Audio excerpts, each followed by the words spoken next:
अस्सलाम वालेकुम दोस्तों, जैसे कि मैं हूं अयाज़ महर। उम्मीद है कि अल्लाह के करम से आप सब लोग ठीक होंगे और अपने घरों पर महदूद होंगे।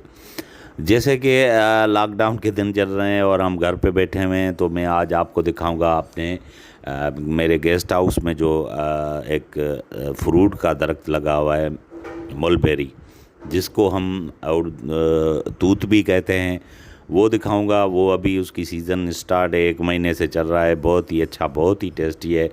और उसके दो कलर होते हैं, एक तो ब्लैक होता है, एक दूसरा जो है ग्रीन कलर में आता है। बहुत ही टेस्टी, बहुत ही मज़ेदार होता है।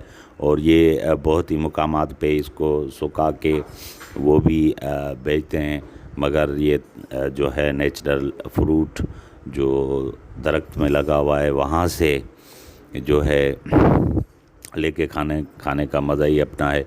तो वो मैं आपको दिखाऊंगा, फ्रूट अपना जो मेरे गेस्ट हाउस में लगा हुआ है वो आपको दिखाएंगे। तो चलते हैं अपनी असल वीडियो की तरफ।